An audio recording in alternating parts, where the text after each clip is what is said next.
Pour Roland Tonnikes est intéressé par la croix, les partis politiques doivent aller au-delà de leur simple agitation, d'ici la croix, Roland Tonnikes. Oui, je crois que ce que dit Joël Ataï-Gadegbe a bien son sens, bien évidemment. Parce que quand on regarde un peu les résultats issus de l'élection du 8 janvier dernier, je crois que beaucoup de partis politiques se sont agités en vain, bien évidemment, pour ne pas l'arrivée, pour ne pas avoir de résultats à l'arrivée. Je parle de ceux-là qui se font appeler les plus grands partis politiques déjà, pour vous dire que c'est les partis qui nous ont annoncé par le passé qu'ils avaient déjà plus d'1 million de militants sur les plateformes, bien évidemment. Et comment se fait-il que les partis qui ont des militants, qui ont plus d'1 million de militants sur les plateformes, si ces militants étaient vraiment acquis à leur cause, comment se fait-il que les suffrages obtenus en tout cas au terme de l'élection, n'atteignent pas 1 million? Il y a un problème. Les élections ne se déroulent pas sur les plateformes. Maintenant, attention, ça veut dire que quoi? Il y a un problème à faire avec les militants. Au-delà de ce qu'on peut déclarer des chiffres, il faut aller au-delà de ça, aller voir aller véritablement convaincre les militants, s'assurer qu'on a des militants convaincus et qui ne peuvent pas changer de position au gré de la tendance, des circonstances. Il faut s'assurer qu'on n'a pas des militants versatiles. Bien évidemment. Et donc, il y a ce premier paramètre. Et quand vous prenez d'autres formations politiques qui peut-être de l'opposition ont tout chanté, croyant en tout cas, voulant balayer Patrice Talon et son équipe, bien évidemment, qui à l'arrivée se retrouve vous parlez du balai, avec 31 000 voix et avec la crise qu'on connaît au sein de ce parti déjà, je crois qu'il y a une agitation qu'il faut corriger.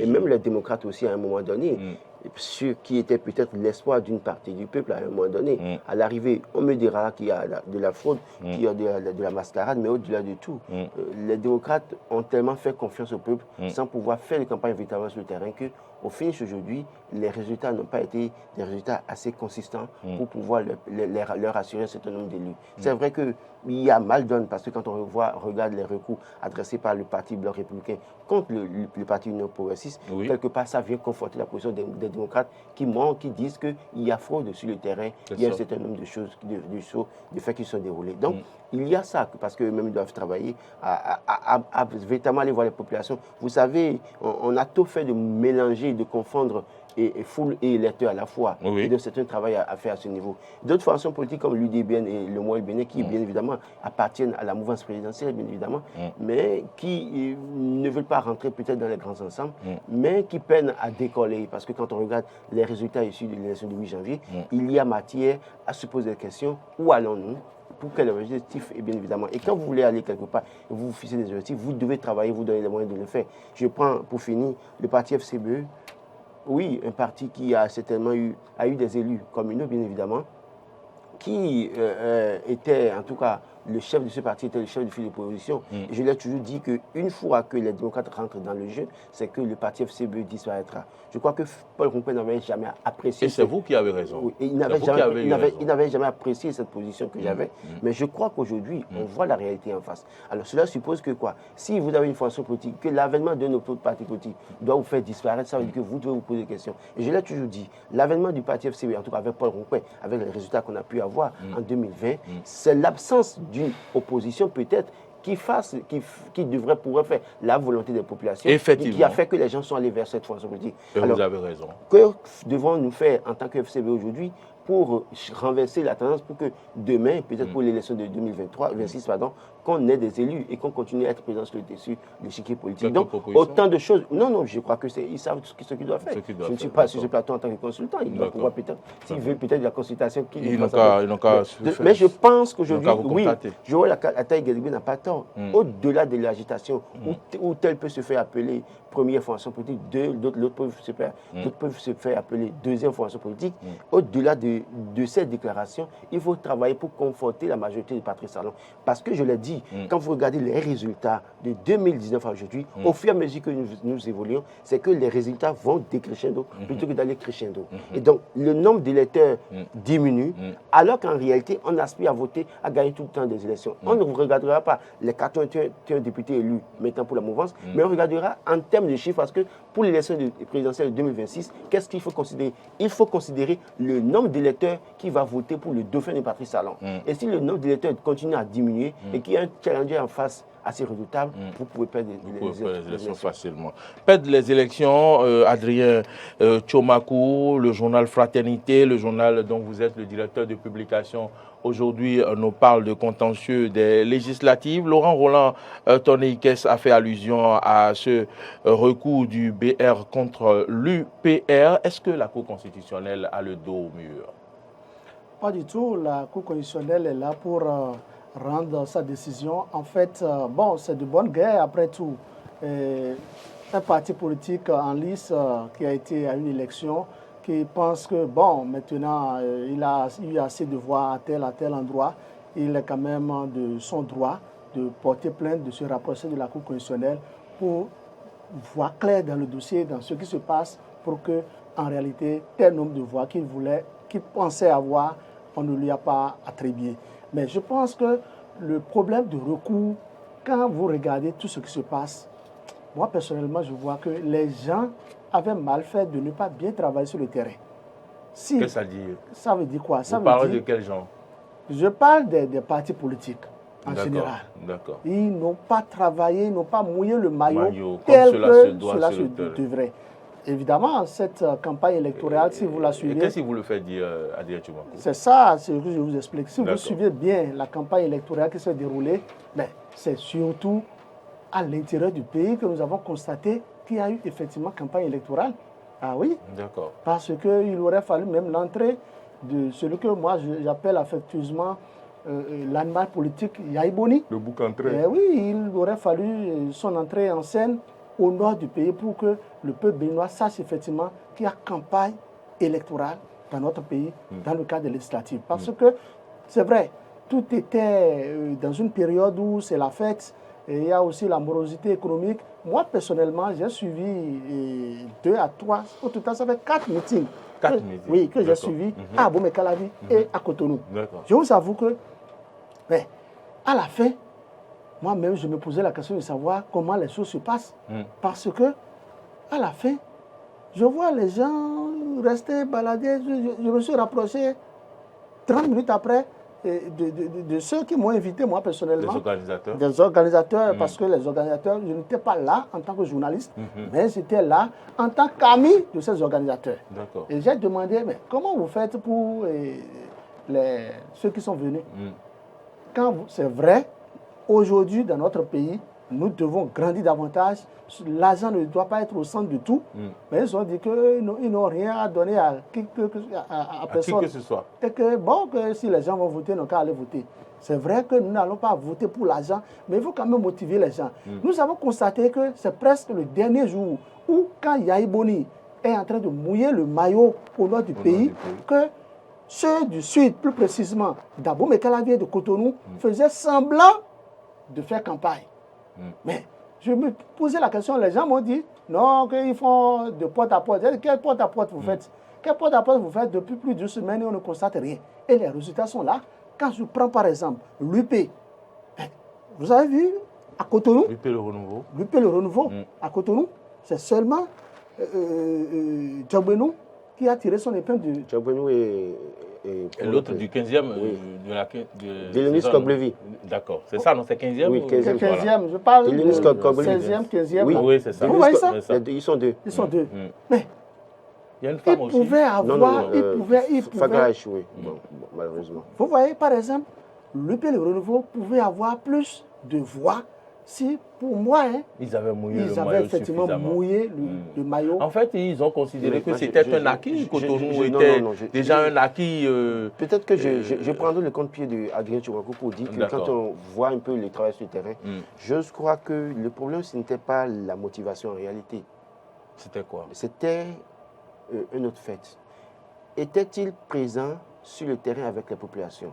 Les populations étaient-ils, considérées? Étaient-ils en contact, ces candidats les populations étaient-elles, pardon? Laurent, l'UP le renouveau nous a toujours fait croire, en tout cas moi personnellement, pour moi, c'est que l'UP le renouveau est bien assis dans la 16e et 15e circonscription électorale. Au regard des actions politiques qui se menaient avec les Oden à la Datin, moi je pensais que je ne savais pas que c'était au point de rafler tous les sièges. Oui, c'est à ça que je m'attendais. Et j'étais surpris de constater mais que... Mais il y a eu un élément catalyseur, la présence des démocrates. Non, mais vous savez, le schéma de Cotonou ne veut pas être analysé en tenant compte de... J'ai juste pris l'exemple de Cotonou. Cotonou, par exemple, est une grande capitale. Et tout le monde sait que vers la fin des mandats des chefs d'État, c'est-à-dire que les grandes capitales échappent toujours au contrôle des chefs d'État en exercice. Et le même cas, on l'a connu. Attendez, on a connu le même cas. Pas jusqu'à ce point. Attention, on a eu le même cas en 2015 avec Boni Yayi. Boni Yayi a mouillé le maillot avec tout. Marcel Dessouza était tête de liste. Tchabi Yayi était deuxième sur la liste. Et pourtant... Et moi, j'étais à l'école de base qui est en face ils avaient eu un seul député. Du président Yayi. Et le FCBO était battu. Et en 2015, ils avaient eu un seul député en 2015. Donc, en réalité, vers la fin du mandat, en tout cas du chef en exercice, c'est-à-dire qu'il y a toujours les grandes capitales qui échappent. Quand vous allez au Sénégal, c'est la même chose qui a fait que... Ce qui s'est passé et que Macky Sall est arrivé. Donc, après, aujourd'hui, vous allez voir que Macky Sall a des problèmes dans les grandes capitales, à Dakar, bien évidemment, avec Ousmane Sonko. Donc, je pense qu'on ne va pas analyser la situation de Cotonou en tenant compte de la généralité. Mais il faut ressortir... Je ne suis pas en train de généraliser. En fait, j'ai juste pris un exemple parmi tant d'autres. Donc, c'est pour vous dire quoi? C'est pour vous dire que ce que nous pensions, moi personnellement, ce que je voyais, ce n'est pas ça qui s'est traduit. Mais ce que je voudrais dire, c'est quoi? C'est que par rapport aux recours, aux différents recours, moi je pense que si les chefs de partis politiques sont sérieux envers eux-mêmes, il ne doit même pas y avoir recours. Pourquoi? Parce que, première des choses, c'est la vérité des chiffres que la Cour constitutionnelle avait rendu publics, que la Sénat, les grandes tendances rendues par la Sénat... Et les irrégularités qu'il y avait eu sur le terrain. Irrégularités... Vous avez suivi des révélations où des bureaux de vote auraient ouvert à 6 heures et les unes déjà mouraient. Est-ce que c'est des justice qui l'a constaté? Est-ce que c'est des fadaises? Écoutez, celle qui est présidente du bureau de vote a reconnu... Ce sont les déclarations certifiés par des corps assermentés. C'est des éléments. Mais écoutez, l'autorité politique qui déclare que dans sa circonscription électorale ou dans son village, je ne sais où, que le bureau de vote est ouvert à 6 heures. Est-ce qu'ils ont constaté ça par un huissier? Je dis non. Parce que c'est là, les preuves sont là. Quand celle qui est président du bureau de vote reconnaît avoir ouvert à 6 heures parce qu'un président devait voter. Tu peux reconnaître quelque chose si on te dit de reconnaître. Tu comprends? Donc la réalité est tout autre. Autrement dit, quand je prends par exemple les démocrates, c'est vrai, les démocrates qui aujourd'hui se retrouvent avec 28 sièges à l'Assemblée nationale, mais est-ce que les démocrates peuvent dire qu'ils ont pu réunir 200, par exemple, c'est un exemple parmi tant d'autres, 200 voix à Malanville?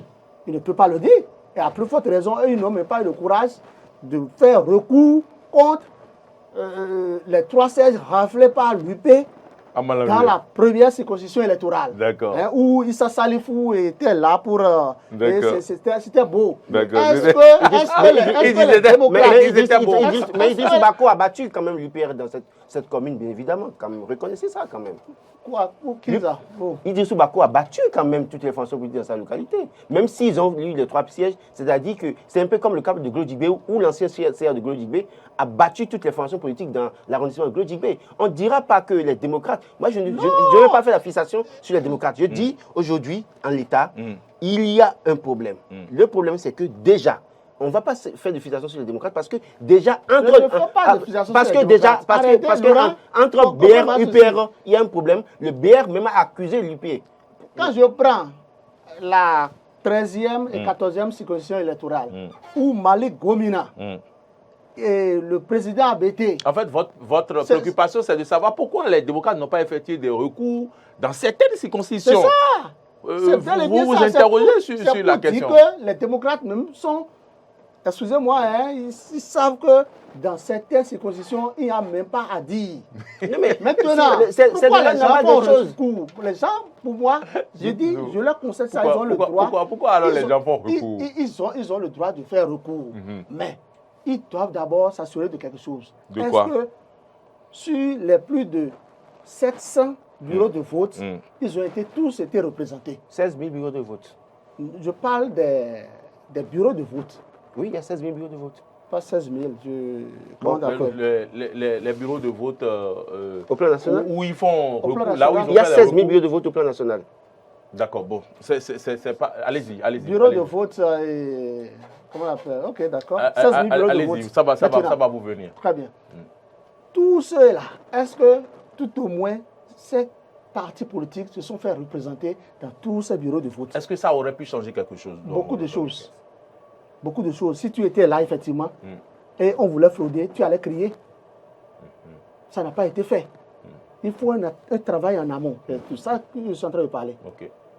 Donc, si les gens savent qu'ils sont représentés, c'est que tout le monde saurait, et les choses seraient déjà sur les réseaux sociaux, tout le monde serait déjà informé, et comme ça, je pense que la Cour constitutionnelle, le travail serait facile à la Cour constitutionnelle. Mais je pense qu'à l'étape actuelle des choses, la Cour constitutionnelle, c'est vrai, elle a de la matière, et vous avez suivi, tout comme moi hier, le rapport rendu public par le rapporteur, qui a proposé, qui demande à la Cour de rejeter tous ces recours. Oui, et puis Nord-Sud quotidien nous informe si... Sauf miracle. Sauf miracle, sauf miracle. Je crois qu'en la matière... Je ne comprends pas. Non, je crois que... Pourquoi sauf miracle? Pourquoi? Oui, parce qu'il n'y a pas une preuve tangible. C'est de ça que je parle. Non, je crois que je l'ai dit. La justice, c'est d'abord la preuve. Je l'ai déjà dit, les démocrates ont péché. La justice s'assoit sur des preuves. Les démocrates ont péché à un moment donné. Le péché, c'est que, je crois que Adrien Tchomakou l'a dit, je crois que je l'ai dit en cours de semaine, c'est de n'avoir pas envoyé des représentants de leur parti dans tous les bureaux de vote. Et en pensant que le peuple pourrait faire le travail pour eux, bien évidemment, parce que c'était leur première impression. C'est-à-dire qu'après les votes, comme à Cotonou, par exemple... Ils estiment qu'ils n'avaient pas les moyens pour se faire représenter. Tout ça c'est de la distraction. Parce qu'on ne peut pas me dire qu'autant qu'ils sont, ils n'ont pas de moyens à payer. Ils n'ont pas de moyens. Moi, je pense avec le président d'honneur Yaïboni, à Cotonou, par exemple, les populations ont suivi les unes. À Bounoukavi, les populations ont suivi les unes. Mais dans d'autres localités où les gens peut-être ont quitté 4 ou 5, 6 km pour aller au niveau du centre de compilation, ce n'est pas évident que les populations jouent ce rôle. Et quand vous n'avez pas les moyens, vous n'envoyez pas de représentants dans le bureau de vote, vous subissez tout simplement. Je crois qu'en la matière, ils ont péché. Et quand on regarde un peu les recours, quand on regarde un peu les déclarations faites par les uns et les autres devant la Cour constitutionnelle, je crois qu'en l'État, comme le dit notre quotidien, sauf miracle, sinon qu'en réalité, les recours seront rejetés, même si ça a été recevable par la Cour constitutionnelle, dans le fond, il n'y a pas de preuves matérielles, tangibles, pour prouver que oui, voilà, dans tel bureau de vote, nous avons tel. Il fallait faire constater les fraudes par un huissier. Pas un huissier, mais non seulement ça, il faut qu'eux-mêmes ils aient des chiffres, bien évidemment. Certains parmi eux saisissent la Cour, mais n'ont pas de chiffres tangibles. C'est-à-dire qu'il n'y a que des discours. Donc, en la matière, les démocrates ont péché. Et c'est pareil pour le BR. Vous allez voir la déclaration de Emmanuel Golu devant la Cour constitutionnelle hier contre Sewadé et alors Sorum, bien évidemment. Vous avez pu voir que même si celle qui est présidente du bureau de vote a reconnu avoir ouvert le bureau de vote à 6 heures, il n'y a pas de chiffres qui attestent, parce que d'ailleurs même le procès verbal qui a été produit ne justifie pas, en tout cas ne donne pas de preuves suffisantes qu'il y a bourrage d'une. Donc, en la matière, il a manqué un certain nombre de choses aux partis politiques. Et je crois que ça rejoint ce que je disais tout à l'heure. Au-delà de l'agitation, ils doivent pouvoir se préparer davantage pour les élections, plutôt que de penser que les populations feraient tout à leur place, et bien évidemment. Et aussi, travailler à se prendre au sérieux la plupart du temps aussi. Parce qu'on constate qu'il y a une sorte de laisser-aller au niveau de pratiquement toutes les formations politiques. Et après, on vient pleurnicher sur le lait renversé. Ce que je voudrais ajouter, c'est quoi? C'est que les démocrates doivent même se rendre beaucoup plus heureux. Parce qu'en la matière, d'abord, c'est pour la première fois. Ont-ils des raisons d'être heureux? Ah oui, c'est pour la première fois. Vous allez à une élection. D'abord, la condition dans laquelle vous êtes parti, tout le monde l'a suivi. Les démocrates avaient été sauvés du naufrage par la Cour constitutionnelle. Sinon, que les démocrates s'étaient déjà complètement noyés. C'est ça. Donc, qui l'eût cru? Personne ne savait que finalement les démocrates allaient à cette élection, ce qui a été fait. Aujourd'hui, qu'on veuille ou pas, les démocrates constituent dans notre pays la première force politique de l'opposition. C'est déjà un grand acquis, c'est un avantage à mettre à l'œuvre actif. D'accord. Ce qu'il faut dire, c'est quoi? C'est que les démocrates aujourd'hui doivent toujours faire confiance à la Cour constitutionnelle, doivent faire confiance à la justice. D'accord. Puisque eux-mêmes savent qu'ils ne devraient plus aller à l'élection. Pourtant, la Cour les a repêchés. Et vous avez cette chance, finalement, d'obtenir 28 sièges. C'est beaucoup. Moi, je pense qu'ils doivent s'applaudir. Ils en veulent encore. Ils ne peuvent pas tout avoir. Vous savez, c'est ce que quelqu'un disait, j'ai suivi sur RFI, où il disait que même si les démocrates avaient au total 108 ou 109 députés qui vont réclamer le 110e. Le 110e. Mais en réalité, l'homme est éternellement insatisfait. D'accord. C'est ça qui est la question. Très bien. Je pense qu'aujourd'hui, Éric Rouleté doit rendre grâce à Dieu.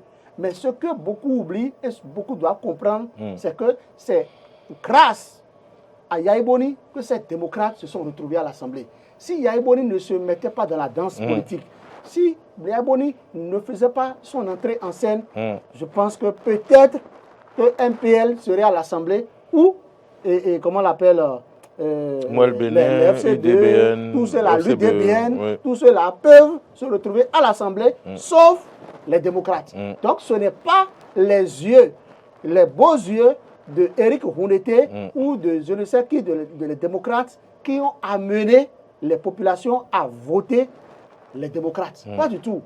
C'est grâce à Yahya Boni. Yahya Boni, qu'on veuille ou pas, il demeure une puissance, une autorité hautement politique que beaucoup respectent et nous lui devons toujours respect. Il a beaucoup fait pour cette nation et il continuera toujours de le faire. Rapidement. Et ça témoigne de la vivacité de notre démocratie.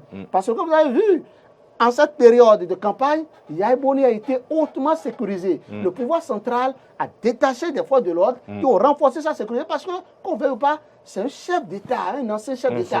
Donc, il lui faut une sécurité digne de ce nom. Pour qu'on ne dise pas que c'est parce qu'il est en train de faire campagne pour l'opposition que quelque chose est arrivé. C'est l'occasion pour moi de remercier, de féliciter le pouvoir central aussi, qui sait bien faire les choses et tout s'est passé.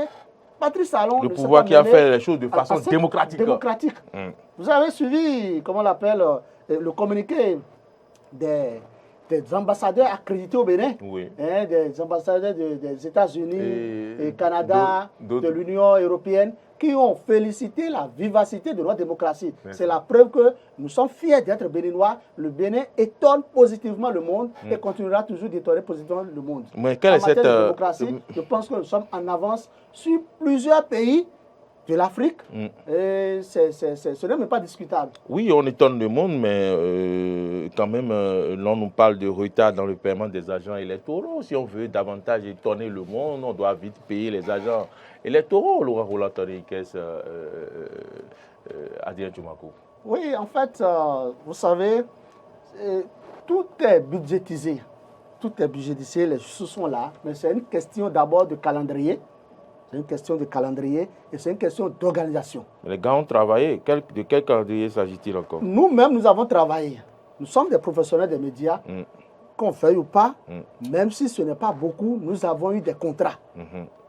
Des contrats de couverture médiatique. Et vous n'êtes pas encore payé. Jusqu'à présent, les organes ne sont pas encore payés. Nous ne sommes pas payés. Donc, sinon, la HAC est en train de jouer sa partition. Les agents électoraux doivent patienter. Les agents électoraux doivent patienter. Fraternité, par exemple, a un contrat, non seulement avec la HAC, qui est en cours de règlement, mais le contrat avec la Sénat, jusqu'à présent, la Sénat ne nous a pas fait appel. Pour la Sénat, c'est que la procédure suit toujours son cours, encore que nous sommes à l'étape des recours. Donc, il faut que la Cour constitutionnelle vide tous ces recours et que, bon, ils ont un planning. Je pense que les gens doivent patienter. C'est une question de patience. Les élections sont déroulées le 8 janvier. Oui. Aujourd'hui, nous sommes le 27 janvier. Cela suppose que ça fait 19 jours. Et les financiers de la Sénat, ce n'est pas eux qui font la compilation. Je crois que même s'il y a un calendrier, on a le devoir de faire les choses dans un temps record. Dans une certaine mesure, je suis d'accord que mieux vaut tard que jamais, parce que les agents seront payés. Mais ça fait 21 jours, pratiquement 20 jours, que les élections ont eu lieu, bien évidemment. Et les financiers, ce n'est pas eux qui font la compilation. Ce n'est pas les financiers qui sont allés chercher les cantines. Bien évidemment, donc, à chacun son rôle dans la maison. Ça veut dire qu'il y a eu peut-être, même s'il y a une planification, moi, je pense qu'il y a un retard dans le paiement. Les financiers, vous savez qui va lentement, va sûrement. Mais attention, en matière de finances, attention, je suis le gestionnaire comptable. Pourquoi il faut aller lentement? Vous travaillez, il faut qu'on vous paye. Et puis les financiers devraient anticiper. Pourquoi ils ont la liste des 3 agents par bureau de vote fois les 16 000. Ça va qu'en 8 000 personnes. Ils ont la liste, ils ont les références. Et donc, ils ont des coordonnateurs d'arrondissement qui ont fini d'envoyer les résultats à la Sénat. Parce que les coordonnateurs d'arrondissement font la compilation, envoient à la Sénat et la Sénat continue son travail. On ne peut pas attendre la Cour constitutionnelle avant de régler ces problèmes-là. La Sénat ne devra à personne. Mais je ne dis pas que la Sénat devra de l'argent à quelqu'un. Il faut aller très vite plutôt que de... Aller très vite, c'est bon. On va finir. Il va lentement, va sûrement. D'accord. On va finir par 2 sujets rapidement. Le premier, c'est cette communication qui s'organise autour de Gérard Gbenochi avec Dabarou. On ne comprend pas, qui suscite donc son élection. Qu'il vous souvienne que... oui. Qu'il vous souvienne que sur ce plateau, je vous avais fait la description de celui-là qui s'est présenté à l'Assemblée nationale. Je me rappelle très bien. Vous étiez avec moi sur ce plateau. Vous vous rappelez maintenant, vous voyez le visible, le visage. Oui. Mais mon problème aujourd'hui, c'est Patrice Talon. C'est le journal d'Abarou, hein, oui, Marcel. Mais malheureusement, Patrice Talon n'est jamais là où on l'attend. Et donc, attendez. Il n'est jamais là où on l'attend. Plutôt quand il voit que nous allons là où il est, il nous dribble. Donc, on peut le dire. Je crois que cette communication qui se fait ces derniers jours ne rend pas pourtant service à Gérard Gbenochi.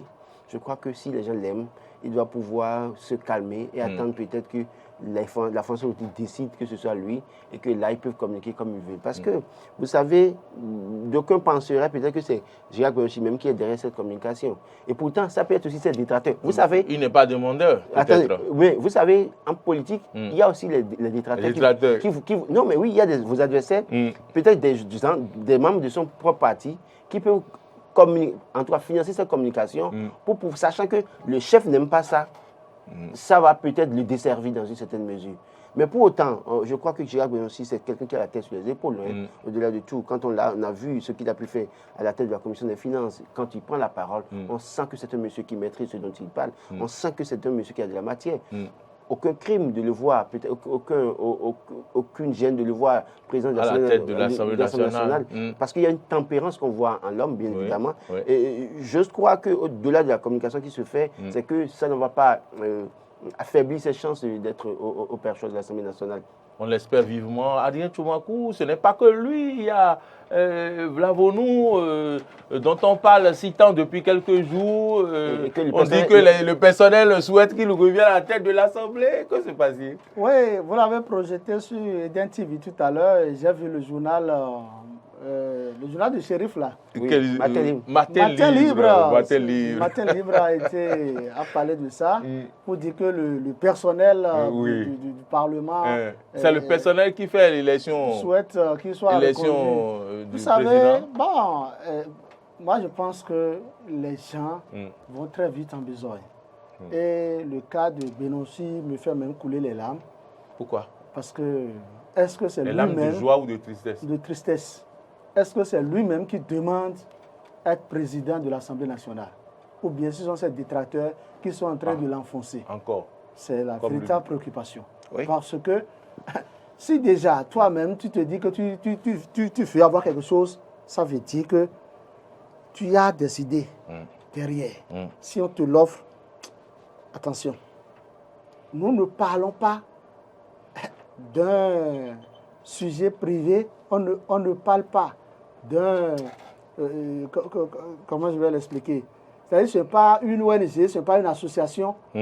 On parle du Parlement, d'une institution, le haut lieu politique dans notre pays.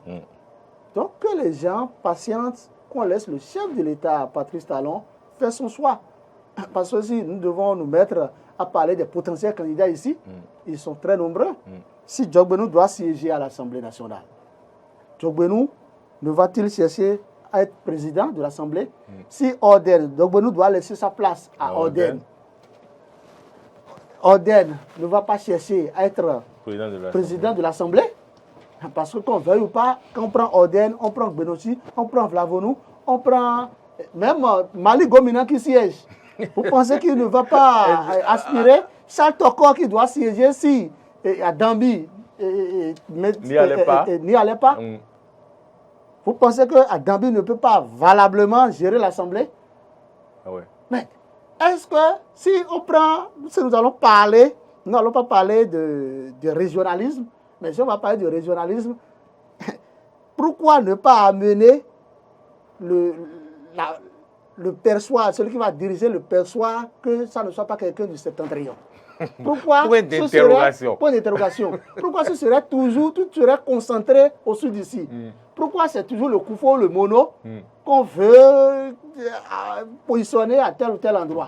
Donc, des questions qui trouveront peut-être des réponses je pense que dans le forum de rédaction de ce soir. De patience, dans 2 semaines, tout serait clair.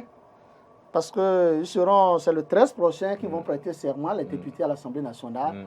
Quand ils vont prêter serment, installés. Et aussitôt, le temps est vite passé. J'espère que nous avons pu quand même répondre à certaines questions. Il y avait d'autres préoccupations dont on ne pourra pas parler, notamment ce pasteur et son amante jeté en prison. Très rapidement, d'autres préoccupations. Des cybercriminels là, parce qu'il y a des sujets. En 30 secondes. Oui. 2 cybercriminels arrêtés à Boycon, un autre cerveau pris à Rome. Le CRC fait beaucoup pour notre pays. Et c'est de ça qu'il est question. C'est l'occasion pour moi de féliciter la police, parce que l'Office central de répression de la cybercriminalité, on se pose la question de savoir si c'est le radar des policiers qui marchent ainsi. Que tu sois au nord, au sud, au centre, on te prend. On te prend. Et c'est ça qui est bon, parce que les jeunes aujourd'hui ne veulent pas travailler. Tout le monde veut devenir cybercriminel. Je pense que Patrice Talon ferait mieux. Et là-bas, il y a de l'argent facile. Patrice Talon ferait mieux de continuer à construire les prisons. Moi, c'est ce que je peux dire, parce que c'est inadmissible. Il faut que les gens réfléchissent. Regardez depuis l'heure à laquelle vous vous êtes levé. Je ne veux pas vous. Toi, Laurent. Je ne veux pas vous. Laurent, regarde l'heure à laquelle. Je ne veux pas laisser passer. Je ne veux pas laisser passer simplement comme ça ce que vous venez de dire. Ça m'a sonné dans la tête. Patrice Talon devrait faire quoi? Il devrait continuer par construire des prisons, alors qu'ailleurs, l'on fait l'effort de ne plus construire des prisons. On a trop sensibilisé. Je crois que non, c'est pas. Il y a un problème à régler. La cybercriminalité. Donc je pense que le gouvernement, la police doit continuer à sévir. Il faut décourager les gens. La cybercriminalité est à décourager. Et je pense qu'aujourd'hui, on ne va pas faire la promotion de la construction des prisons, mais il faut travailler à construire des écoles et à éduquer. Absolument. Et l'éducation, ce n'est pas que l'école. L'éducation, ce n'est pas que l'école. L'éducation, ce n'est pas que l'école. C'est les acteurs politiques. Attendez, l'éducation... Vous ne savez pas que la prison... C'est fini. L'éducation, ce n'est pas que... L'éducation, ce n'est pas que... L'éducation, ce n'est pas que les écoles. On met tout à ta disposition, mais tu es privé de ta liberté d'aller devenir... Permettez que je finisse. Tu vas sortir, tu vas réfléchir, l'éducation, c'est pas que tu vas chercher à repartir. L'acte que j'ai eu à poser, je ne le poserai plus. Écoutez, vous savez, les jeunes veulent s'enrichir. On doit construire les écoles, on doit continuer à sensibiliser, mais il faut à un moment donné... Nous parlons de l'éducation à la base. L'éducation à la base. Je ne parle pas nécessairement de l'éducation à l'école. Il y a quand pas d'éducation, il y a le modèle. Des prisons pour des acteurs politiques, pour des journalistes. Encore que nous, avec la réforme en cours maintenant, nous sommes en train d'œuvrer pour une dépénalisation réelle de notre corporation. Jamais, à grand jamais, on ne verra plus un journaliste en prison dans notre pays. Je pense que les délinquants sociaux, les divorcés sociaux, les cybercriminels n'ont pas leurs droits dans la cité, ils ont leurs droits à des cases. Je crois que je l'ai dit, c'est essentiel. Mais je dis, quand il parle d'éducation, je ne parle pas d'éducation à l'école, mais le modèle que les jeunes voient dans la société. Tout part de là. Si vous, Adrien Tchoumakou, demain, vous, de jour au lendemain, tout le monde, tous ceux qui vous connaissaient, dans votre quartier, qui savaient que vous aviez trimé, du jour au lendemain, vous mettez en place un immeuble, vous commencez à construire, vous commencez à conduire les grosses caisses. Et comme ce n'est pas ce que vous faites, le jeune qui est dans votre quartier, qui vous suit, a envie de faire des choses peu orthodoxes et de s'enrichir à tout vent. Donc, ça veut dire que quoi? Il y a aussi un travail de modèle qu'il faut construire dans la société. Les acteurs politiques, les opérateurs économiques, tous ceux qui sont leaders dans la société doivent pouvoir avoir une vie de modèle. Et ce modèle va impacter considérablement la jeunesse qui pourra comprendre qu'on ne peut pas s'enrichir à tout vent, mais qu'il faut travailler dur pour s'enrichir. Et donc, je pense que dans ces conditions, on va régler le problème. Merci. Adrien, c'est à cause de leur pratique malsaine où on va jusqu'à faire des sacrifices humains pour pouvoir trouver de l'argent. C'est inadmissible. C'est pourquoi je dis que ça, là, on doit décourager ça jusqu'au dernier degré. Je voudrais donc remercier tous ceux qui nous suivent en ce moment. Je pense à notre constitutionnaliste maison, Aristide Setti, et merci également au directeur de publication du quotidien Dynamisme Info. Merci à tous les directeurs de publication d'Aibi Info, Jérémy Olomoshi, et tous ceux-là qui aiment donc suivre cette émission. Merci.